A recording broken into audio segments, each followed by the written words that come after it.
오늘 말씀 함께 나눌 때 더 힘들어질 때라는 제목으로 함께 나누겠습니다.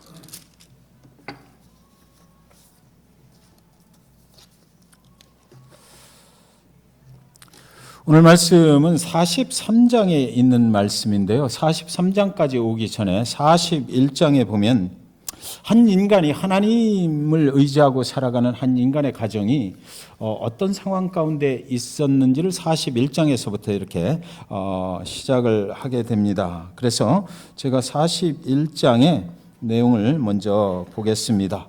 41장 53절에 보면 애굽 땅에 7해 풍년이 그치고 이렇게 돼 있어요. 그러니까 야곱의 가정이 이제 가나안에 정착을 하고 살아가는데 그 이웃에 있는 우상을 섬기는 나라에 풍년이 들었어요. 7해 동안 풍년이 들었다가 그것이 그쳤다. 그러니까 그 땅에 살고 있는 사람들한테 좋은 시절은 다 갔다. 이런 얘기가 되는 거죠. 그리고 나서 54장에 보면 요셉의 말과 같이 7해 흉년이 들기 시작하며 각국에는 기근이 있으나 애굽 온 땅에는 식물이 있더니 이렇게 됩니다. 그래서 가나안에 야곱의 가족들이 살고 있고요. 그리고 나서 애굽에 지금 요셉이 내려가 있는데 그 나라의 국무총리가 됐지 않습니까? 그런데 그 땅에도 온 땅에는 다른 나라들은 아직은 기근이 있는데 애굽 온 땅에는 식물이 있더라. 그곳에는 우상을 섬기는 나라 요셉이 가 있는 나라 거기는 아직 먹고 살 것이 있었다. 이렇게 얘기가 돼요. 그리고 나서 56절에 보면 온 지면에 기근이 있음에 요셉이 모든 창고를 열고 애굽 백성에게 팔세 애굽 땅에 기근이 심하며 이렇게 됩니다.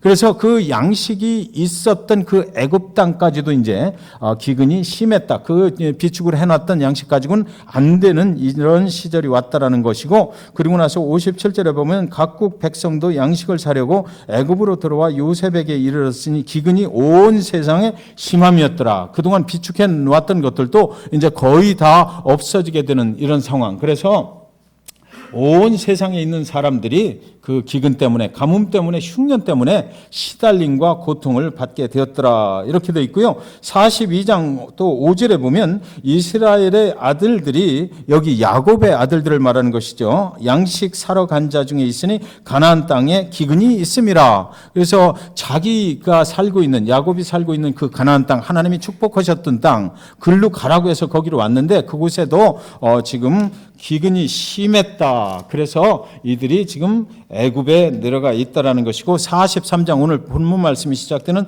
43장 1절은 또 어떻게 시작되냐면 그 땅에 기근이 심하고 이렇게 시작이 되고 있습니다.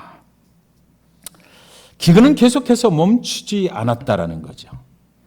계속해서 심해져만 갔다라는 것입니다. 저와 여러분의 인생의 날들 중에도 이런 날들이 있다라고 저는 생각을 합니다. 오늘 하나님을 믿고 살아가다가 계속되는 이런 기근 속에서 내일이면 해결이 되겠지. 나의 인생이 이렇게 여기서 끝나진 않겠지.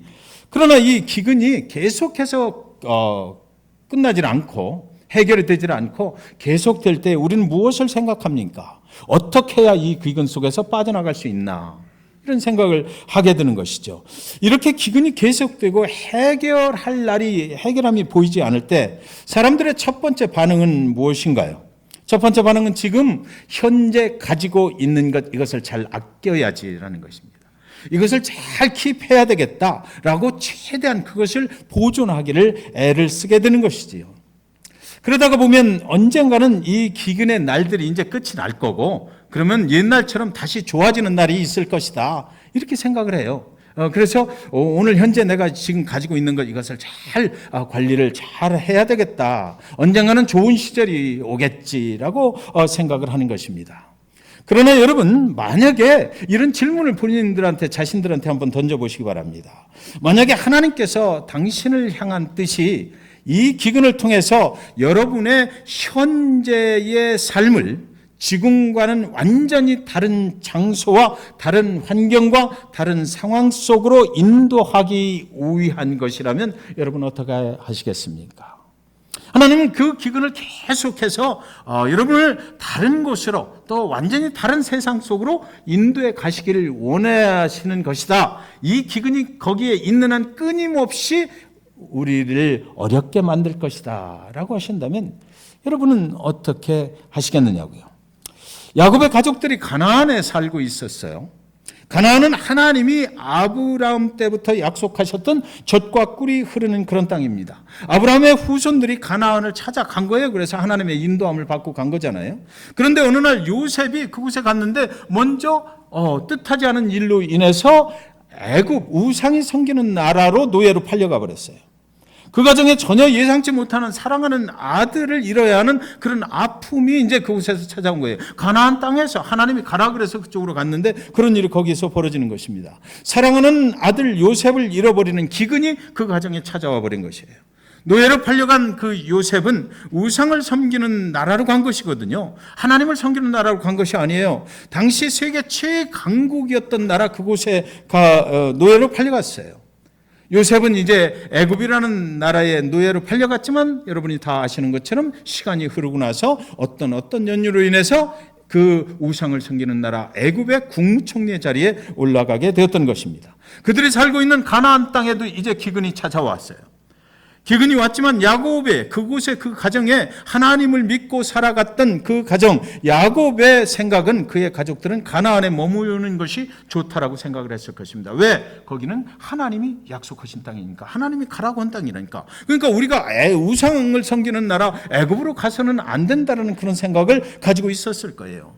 또 야곱은 그가 사랑하는 아들 베냐민, 그 라헬을 통해서 얻었던 아주 늦둥이, 이 귀여운 거. 그런데 그 라헬, 자기가 가장 평생에 사랑했던 라헬을 통해서 얻었던, 그 여인을 통해서 얻었던 두 아들 중에서 요셉은 이미 어디론가 사라져버리고 없는데 이 가장 사랑하는 여인을 통해서 얻었던 베냐민만큼은 죽어도 놓치고 싶지가 않았을 것입니다. 이 베냐민을 어떻게 내가 그 우상을 섬기는 땅으로 내가 보낼 수가 있는가? 이 베냐민만큼은 내가 꼭 잘 보호를 해주고 이 땅, 하나님의 약속하신 땅 가나안에 내가 머물러야 되겠다. 이렇게 생각을 했을 것 같아요.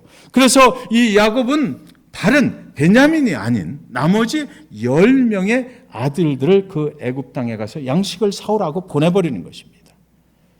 양식을 사왔어요. 그들이 가서. 그런데 성경은 계속해서 뭐라고 그러냐면 기근은 더 심해졌다 그래요. 양식을 사와서 좀 이제 기근이 끝날 때까지 좀 기다렸는데 기근은 끝나질 않고 계속해서 더 심해졌다 이럽니다. 그러다가 보니까 애굽에서 사온 양식마저도 모두 떨어졌다라고 얘기해요. 죽음 앞에 계속해서 서게 됐다라는 것이죠. 야곱은 다시 아들들을 애굽으로 또 보내요.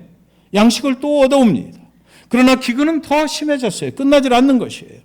애굽의 국무총리 요셉이 그때 그 기근 관리를 하고 있었는데 그 사람이 근데 뭐라고 그러냐면 양식을 주면서 말하기를 너 동생, 막내 동생이 있지. 걔를 데리고 와라고 말하는 거예요. 어떻게 해서 그 얘기를 들어보는 겁니다. 막내 동생 있느냐? 그러니까 진실하게 얘기를 했거든요. 그러니까 그 애를 데리고 오면 내가 또 쌀을 주겠다. 이렇게 얘기를 하는 것입니다. 그들을 자꾸만 그 막내 동생하고 딜을 해버리는 거예요. 요셉이 압박을 가하는 것이죠. 형제들 중 시므온을 감옥에 이제 붙잡아 놓아놓고 그리고 베냐민이 와야 그 막내 동생이 와야 이 시므온을 풀어주고 양식도 주겠다 또 이래버리는 것입니다. 사랑하는 여인 라헬을 통해 얻은 아들 그 요셉은 죽은 지가 오래고 야곱의 생각에 이제 그 양식을 가지고 온 그 아들들이 말하기를 이 베냐민을 데리고 오라고 그러네요. 베냐민을 데리고 와야 그 시므온도 풀어주고 또 양식도 준다고 그러니까 아버지 야곱이시여 베냐민을 좀 풀어주세요. 보내주세요. 그래야 우리가 살아날 것입니다. 그렇지 않고는 방법이 없습니다라고 얘기를 하는 거죠. 상황은 갈수록 야곱에게 베냐민을 보내라고 압박을 하는 것입니다. 지금 기근을 통해서 그 베냐민을 애굽으로 내려보내라고 모든 상황이 거기에 이렇게 압박을 가하고 있는 것이에요. 기근의 끝이 보이지를 않습니다. 살아남을 방법이 없다라는 것이에요. 야곱이 아무리 거짓 술수에 능한 사기꾼 같은 사람이라 할지라도 그때 당시에 생각을 해보니까 이 기근을 피해갈 아이디어가 없습니다. 노 아이디어. 베냐민을 놔달라고 계속해서 요구를 하는 것입니다. 야곱은 지금 어떻게 되기를 원하는 것입니까? 야곱이 원하는 것은 뭐예요? 야곱은 가나안에 계속 살고 싶은 거예요. 왜냐하면 가나안은 하나님께서 아브라함 때부터 축복을 약속하신 그 땅이기 때문에 그런 것이죠. 야곱은 베냐민을 데리고 가겠다고 말하는 아들들에게 아주 불화와 같이 분노를 터뜨려 버립니다. 43장 6절에 보면 이스라엘이 이르되 너희가 어찌하여 너희에게 또 다른 아우가 있다고 그 사람에게 말하여 나를 괴롭게 하느냐, 나를 괴롭게 하느냐. 그 아들들이 애굽에 가서 왜 거짓말을 안 치고 진실하게 말을 해갖고 나를 이렇게 속을 새기느라는 것입니다. 거짓말을 잠깐 했으면 됐지. 동생 그런 거 없다라고 얘기를 했어야지. 왜 정직하게 얘기를 해가지고 나를 이렇게 괴롭게 만드느냐. 내가 원하는 것은 그것이 아니다라는 양식만 좀 얻어오면 됐지. 왜 그 쓸데없이 가족 얘기를 다 해가지고 이렇게 나를 괴롭히느냐는 것이. 동생이 집에 있다고 말하지 말았어야지. 라는 것입니다. 도대체 너희들은 아버지가 사기 잘 치는 거 잘 아는데 너희들은 나를 닮지도 않았느냐라는 것이. 거짓말을 했어야지. 야곱이 포기할 것 같지 않으니까 유다가 나서서 이제 말합니다. 유다가 나서서 그 아버지를 설득하는데 아버지 베냐민을 보내는 길만이 우리가 살아남을 수 있는 유일한 길입니다라고 얘기해요. 유일한 길, 살아남을 수 있는 유일한 길이 여기 있는데 그것은 베냐민을 애굽으로 내려 보내는 것이다라는 것입니다. 우리와 함께 그 베냐민을 가게 해 주십시오라고 그래요. 내가 내 생명을 담보로 하겠습니다라고 이제 유다가 나서는 것입니다. 베냐민에게 만약 무슨 일이 생기면 아버지 나를 죽여도 돼요. 그런 거예요. 네, 내가 책임지겠습니다. 베냐민을 보냅시다 이러는 거죠.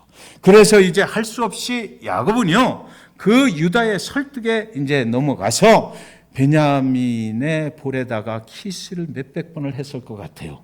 그리고 나서 이제 애굽으로 그 형들과 함께 보내버리는 것이에요. 43장 13절 14절에 이렇게 말해요. 네 아우도 데리고 떠나 다시 그 사람에게로 가라. 전능하신 하나님께서 그 사람 앞에서 너희에게 은혜를 베푸사 그 사람으로 너희 다른 형제와 베냐민을 돌려보내게 하시기를 원하노라. 내가 자식을 잃게 되면 이르리로다 이러거든요. 자, 여기까지 오는 동안 기근이 심했을 때 야곱이 여지껏 기도한 적이 없어요. 그런데 이제 그 베냐민을 보내면서 얼마나 안타깝고 두려웠던지 전능하신 하나님, 엘샤다이 하나님, 그분께 이제 매달리는 것입니다. 이게 내가 이제 잃을 거 다 잃었다는 거예요. 여러분, 많은 사람들이 이 문장을 해석할 때 내가 자식을 잃게 되면 이르리로다. 이것을 무슨 에스더의 고백으로 죽으면 죽으리이다 하는 고백으로 해석을 같이 하려고 그러는데 절대 아닙니다.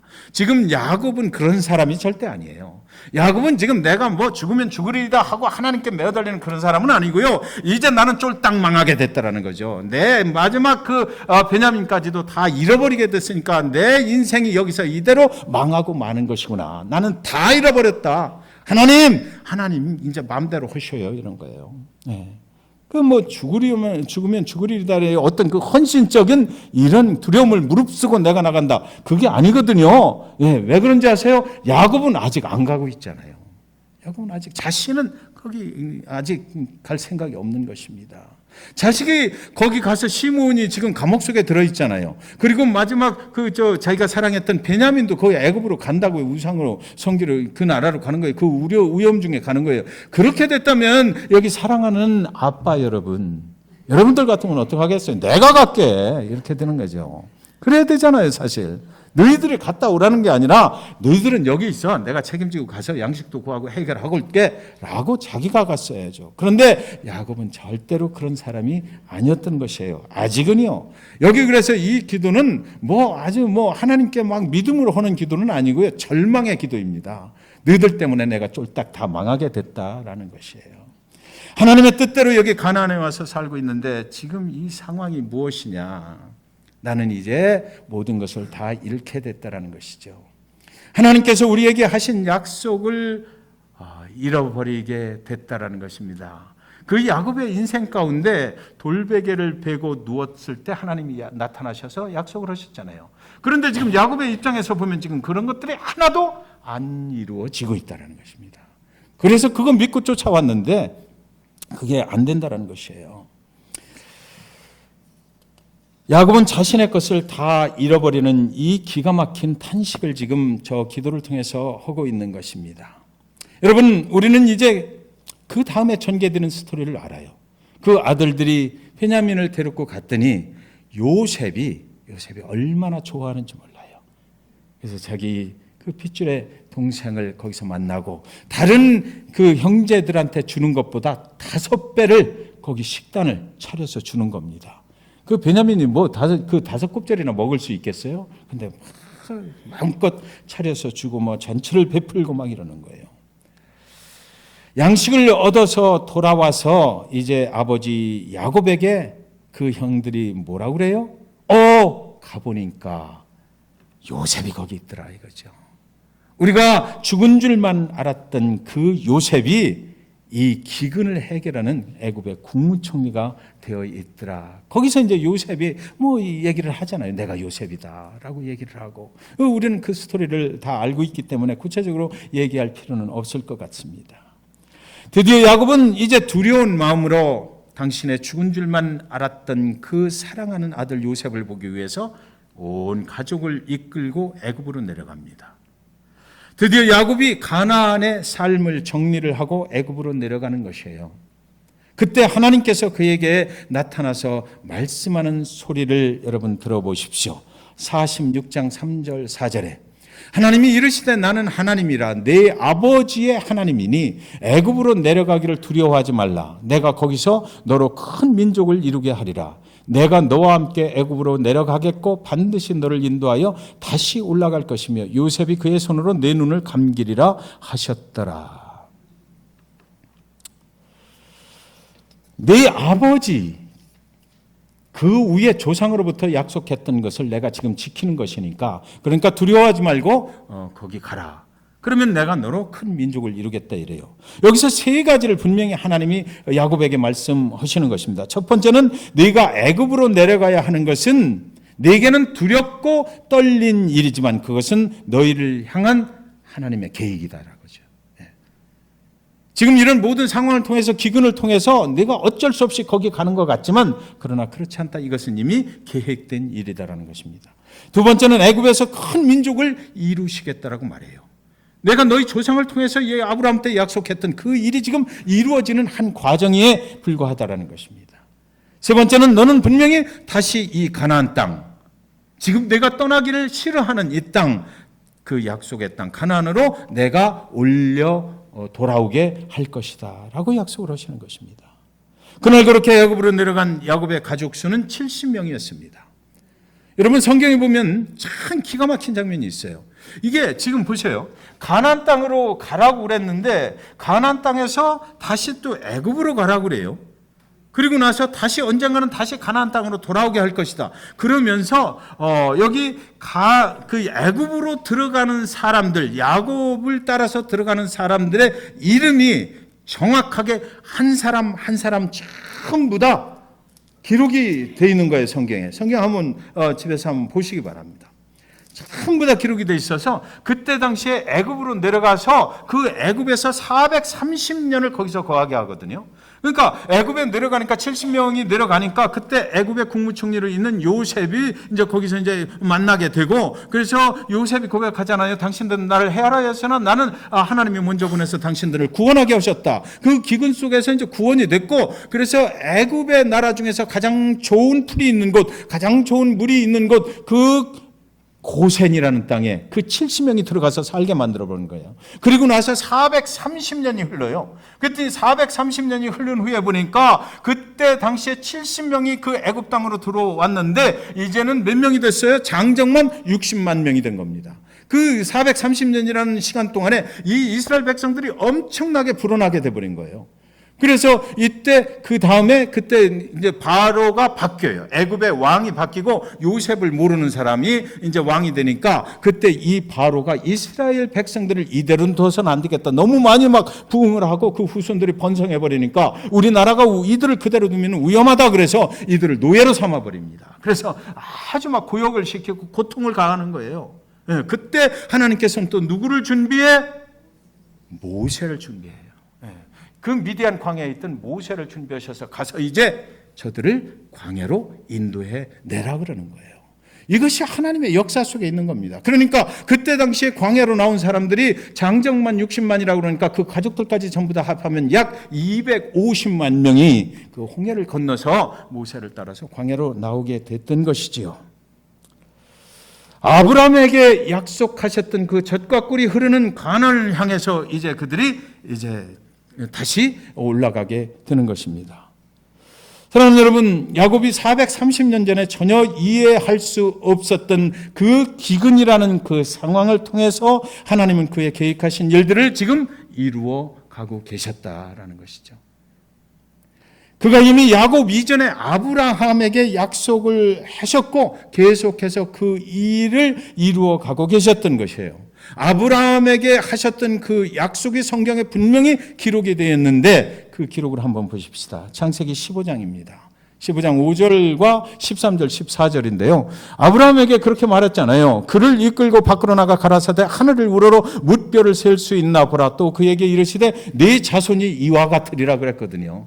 지금 현재 네 자손이 얼만큼 됐어요? 엄청나게 불어나게 됐죠. 여호와께서 아브라함에게 이르시되 너는 정령이 알라 네 자손이 이방에서 객이 되어 여기 이방에서 객이 된다는 것이 애굽에 가서 객이 돼서 그 나라의 주인 노릇은 못하고 거기서 430년을 살게 된다는 것입니다. 그들을 섬기겠고 그들은 400년 동안 네 자손을 괴롭게 하리니 그 섬기는 나라를 내가 징치할 것이며 이 징치할 것이며 그때 모세의 출애굽을 얘기하는 것입니다. 그때 거기서 재앙을 만나잖아요. 애굽 사람들이. 예, 그것을 말하는 것이에요. 그리고 그 후에 네 자손이 큰 재물을 이끌고 나오리라. 애굽에서 그들이 광야로 나올 때 그 애굽 사람들이 막 금은 쇠붙이 같은 것을 다 귀한 것들을 줬어요. 그것을 가지고 나오게 됐던 거예요.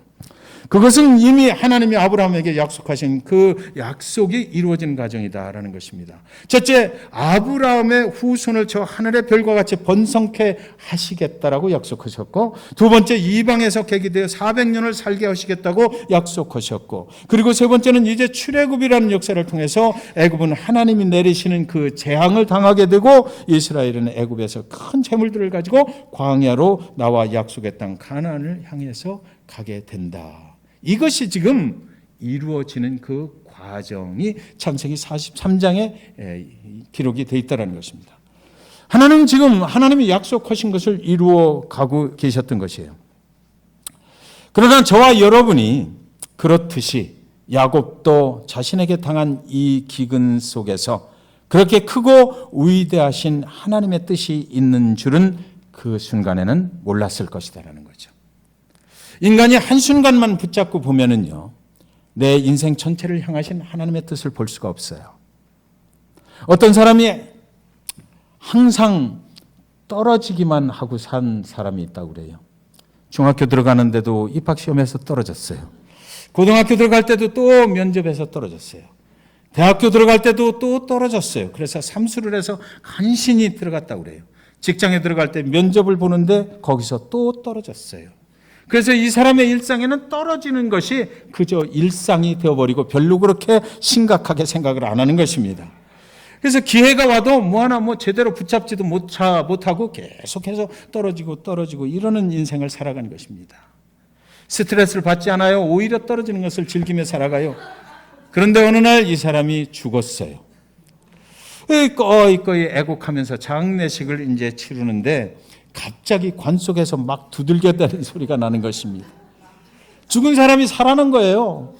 그래서 장례식을 치르다 말고 관 속을 열어보니까 이 사람이 멀쩡하게 살아있는 것입니다. 그래서 죽은 자가 부활한 거 아닙니까? 어떻게 된 거냐고 물었더니 이 사람이 말을 하는데 죽어서 천국에 올라가는데 거기서 또 떨어졌다.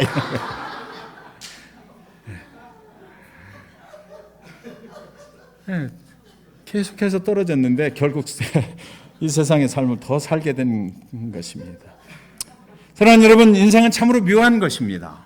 살다 보면 이해할 수 없는 일이 수도 없이 많이 일어나잖아요. 한 인간이 살고 간 그 인생의 자욱을 처음부터 끝까지 살펴보면 그 인생을 인도하신 하나님이 보여요. 하나님께서 그때 그래서 그랬구나. 그 순간순간 그래서 그랬구나. 우리는 잘 모르잖아요. 그 순간에 당하는 그 기근, 육신의 아픔, 고난, 고통 이런 것들에 있을 때 하나님이 전체를 이미 보여주시질 않았기 때문에 우리는 잘 몰라요. 그곳에서 우리는 그냥 고통당하고 하나님 어디 계신가 막 이렇게 하는 거죠. 이리저리 방황하고 고통당했던 그 시간들이 전체를 놓고 보면 그때 하나님이 그러셨구나. 그래서 그랬구나 보이는 것입니다. 인생의 한 토막만 잘라놓고 그 순간만 보면 그 인생을 향하신 하나님의 뜻을 여기 있어야 되는데 여기 있어야 되는데 거기 가면 안 되는데 이렇게 했던 것 아니겠습니까? 그때 우리는 어떻게 해요? 아무 결정도 못하고 그 고통 가운데서 방황하고 헤매고 소리만 질러대는 것입니다. 그런데 여러분, 이런 때는 누구의 결정적인 도움이 필요해요. 옆에 있는 어떤 사람이 그를 도와줘야만 되는 것입니다. 야곱이 결정적으로 붙잡고 있던 그 베냐민을 보내게 만든 사람이 누구예요? 넷째 아들 그 유다였습니다. 이 유다가 43장 8절 9절에서 유다가 그의 아버지 이스라엘에게 이르되 저 아이를 나와 함께 보내시면 우리가 곧 가리니 그러면 우리와 아버지와 우리 어린 아이들이 다 살고 죽지 아니하리이다. 내가 그를 위하여 담보가 되오리니 아버지께서 내 손에서 그를 찾으소서. 내가 만일 그를 아버지께 데려다가 아버지 앞에 두지 아니하면 내가 영원히 죄를 지리이다. 나를 담보물로 잡히겠다라는 것입니다. 우리 가족이 살기 위한 담보물로 나를 잡으소서 하는 거예요. 그 아버지가 망설이고 있을 때 결정을 하지 못하고 그럴 때 넷째 아들 유다가 딱 나서는 것입니다. 여기 유다의 후손에서 누가 나와요? 예수 그리스도가 나오는 거예요. 기가 막히죠, 성경은. 지금부터 이 구약의 43장에서 이미 예수 그리스도가 이 가문에서 나올 것이라는 온 인류를 위해서 담보물이 되어주신 그 예수의 이야기를 여기서부터 하기 시작을 하는 것입니다. 그리고 야곱의 이름이요, 이 43장 쭉 보시다 보면 야곱의 이름이 갑자기 이스라엘이라는 이름으로 바뀌어요. 참 기가 막혀요. 이스라엘이라는 이름을 어디서 받았어요? 그 하나님의 천사 사자하고 밤새 싸우고 이겼을 때 너의 이름을 이제 이스라엘로 바꿔주려 했잖아요. 그래서 애굽에 가서 430년을 있는 동안 이스라엘의 12지파를 거기서 형성을 하고 광야로 나오게 되는 거예요. 그러니까 하나님의 뜻은 하나님의 성경 속에서 가만히 보면 참 하나님의 뜻이 이렇게 자꾸 계시해 주시고 그래서 우리는 그 하나님의 성경을 볼 필요가 있는 거죠. 우리 인생도 바로 이런 것이구나라는 것을 알게 되는 것입니다. 유다가 자신이 담보가 되겠다고 그러고 모든 책임을 다 지겠다고 그래요. 야곱이 이 말을 듣고 베냐민을 애굽으로 내려보내게 됐고요. 그리고 그 일로 인해서 결국 야곱의 가족을 애굽으로 이주시키는, 그래서 하나님의 뜻이 이루어진 것입니다. 유다가 자신의 생명을 담보로 걸었을 때 이 일이 가능해졌어요. 사랑하는 여러분, 유다가 말합니다. 다 살고 죽지 아니하리라. 이 세상에 온 인류가 다 살고 죽지 아니할 길을 열어주신 분이 있지 않아요? 저와 여러분의 죽을 수밖에 없는 그 생명의 기근을 해결하기 위해서 대신 저와 여러분의 그분의 그 생명을 희생해 주신 분이 있지 않습니까? 여러분의 가정의 기근을 해결하기 위해서, 여러분의 사업체의 기근을 해결하기 위해서, 우리 교회의 기근을 해결하기 위해서 생명을 내어주신 분이 있잖아요. 우리는 그분이 필요한 것이에요. 이제 우리 인생에 닥쳐오는 그 기근의 의미가 무엇입니까? 기근은 사람을 죽이려 오는 것이 아니라 기근을 통해서 죽음의 길에서 생명의 길로 인도하시는 주님 앞으로 나가면 된다라고 말씀을 하는 것입니다. 아모스서 8장 11절에 주 여호와의 말씀, 다 같이 읽으십시다. 시작. 주 여호와의 말씀이니라. 보라, 날이 이를지라 내가 기근을 땅에 보내리니 양식이 없어 주림이 아니며 물이 없어 가람이 아니요 여호와의 말씀을 듣지 못한 기갈이라. 아멘. 기근의 정의가 저기에 나와 있는 것입니다. 사랑하는 여러분, 이 시대의 기근은 물질이 없어서 기근이 아니에요. 여호와의 말씀 앞으로 더욱 가까이 나아가라는 하나님의 신호다라는 것입니다. 우리가 만나는 모든 기근은 우리를 위해 죽으시고 우리를 위해 부활하신 주님 앞으로 나아갈 때 해결될 줄 믿습니다. 여러분 중에 기근을 만나신 분 많이 계시죠? 우리 모두가 각자 다른 기근 속에 있다고 저는 생각해요. 상황은 다 달라요. 각자 처한 기근의 모습은 다르지만 그러나 그 해결책은 똑같다라는 것이죠. 여호와 앞으로 나아가시면 됩니다. 우리를 위해 죽으신 예수가 우리를 절대로 외면하지 않으실 것입니다. 여러분 삶에 어려움을 겪고 계십니까? 오늘 이 말씀을 기억하시기 바라요. 그래서 주 예수 그리스도 그분 앞으로 나가시는, 그래서 주님께서 우리의 모든 문제를 해결해 주시는, 그래서 기근이 아니라 죽음이 아니라 생명으로 나아가시는 여러분 되시기를 주님의 이름으로 간절히 축원드립니다.